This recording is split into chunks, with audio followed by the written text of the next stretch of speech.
Today is Sunday. Today is the ninth, April the ninth. And yes, I am in the office on a Sunday, so you may be wondering, why is Kajra in the office on a Sunday? Does he work all day, every day? No, I do not. And it's the same thing as if, why do some people watch the football game on Sunday? Why do some people watch basketball, soccer, or tennis?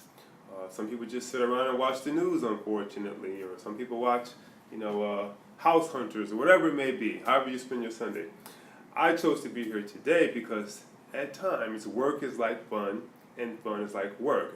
Don't fall into the belief that work is always going to be absolutely like you're at the beach. That is not the absolute case. But work can be like fun, or unless you just have everyone managing everything else you do, which you don't really know what's going on, you don't know if they're taking your money from you, work is not always going to be like fun, but let's just say I do enjoy what I do. So, today I want to talk about sales with value. Some people call it consulting sales, whatever you like to use, that's fine, but with values. And this will definitely affect how you sell. Your values, let's keep in mind that your values before you go into a consultation, I don't care what it is. You could be a doctor, you could be a lawyer, you could be a dentist, you could just be a regular consultant in engineering. It doesn't matter what it is. Your values will determine how you consult slash sell. So let's start off with some values that, and especially if you're in college or if you graduated or even if your back is against the wall. And a lot of times what we see as successful in sales in particular are the shiny objects, all these really, really grandiose things, which I like as well. I think they're nice. So I'm not here to portray a picture of the poor righteous teacher, because that's definitely not the way to go. But let's just say your values are, I don't know if you can see this or not, fancy cars, okay? Nothing wrong with fancy cars. Another value that you may have, or that you may see advertised a lot, are the jets, or the private planes. Okay? Another value that you may see are the big houses, the big mansions, decked out, waterfalls all throughout the house, things like that. The other thing that you may see some with are expensive clothes. Okay? And keep in mind, when I say sales, I don't mean just a salesperson or a sales rep. Everything, the lifeblood of any business is sales. I don't care if it's a church. I just mentioned a few professions. It could be insurance. It could be anything. Sales is the lifeblood of any and every business. So some other things of value to many are jewelry. I'm not saying there's anything wrong with jewelry. I have a ring that my wife bought me. She actually bought me two. And then you have your entourage. How you spell entourage? Oh man, I'm bad. Let's just say entourage, okay? So all these things here, right? Fancy cars, jets, private planes, big houses, mansions, expensive clothes, jewelry, your entourage. All these things are basically material things for the most part, with depreciating value. Fancy cars definitely depreciate in value. Jets, private planes absolutely depreciate in value. Big houses, mansions, maybe they appreciate depending on the economy and a ton of different things. Expensive clothes absolutely depreciates in value. Jewelry, I think that depreciates as well. In some countries they're kicking them around, but because of the way it's marketed here, some people think that it's extremely valuable. Your entourage, is your entourage one that appreciates or depreciates in value? That's up to you.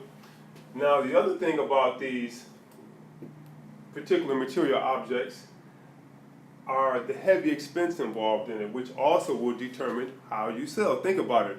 If you have a mortgage and you're 3 months behind and you have the opportunity to sell something to someone that they really don't need for 5 times the value, will you do it?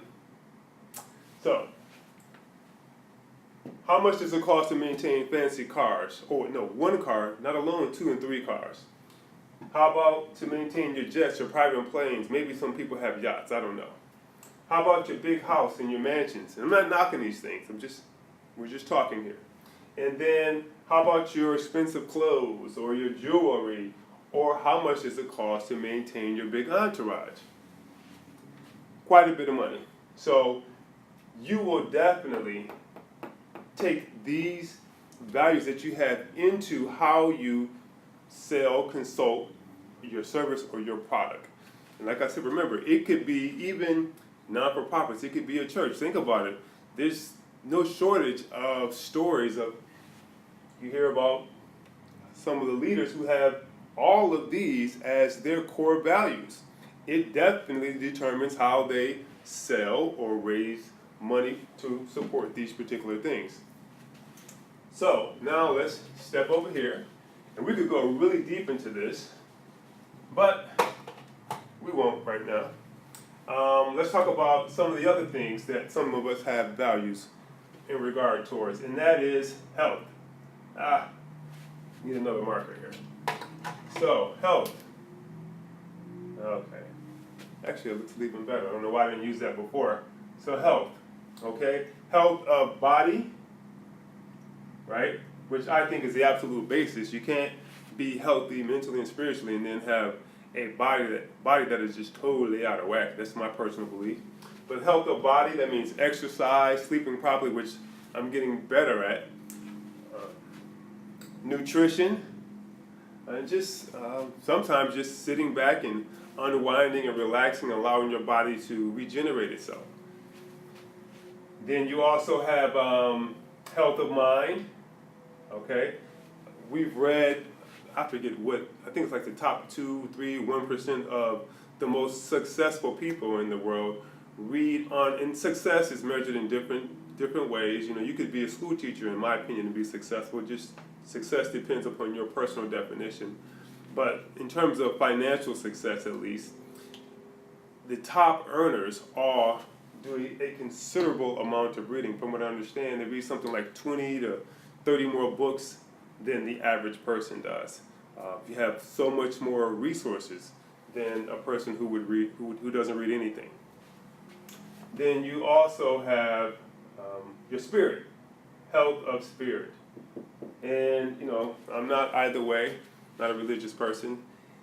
Some people pray with their hands, and they have values in that regard. And some people believe that, and this is not a political thing, a religious thing here, but some people believe that they're right, others are wrong. However you believe, some people pray on their knees. Some people pray with their body, with yoga and Tai Chi and Qigong and Bhagwan, all these other different things as well.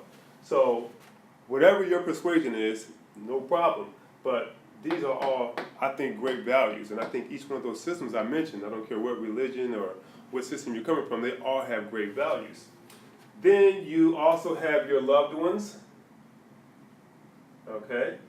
In my case, that would be like my wife. My wife is extremely important to me, extremely important. And I value her immensely. I have my children that I also value as well.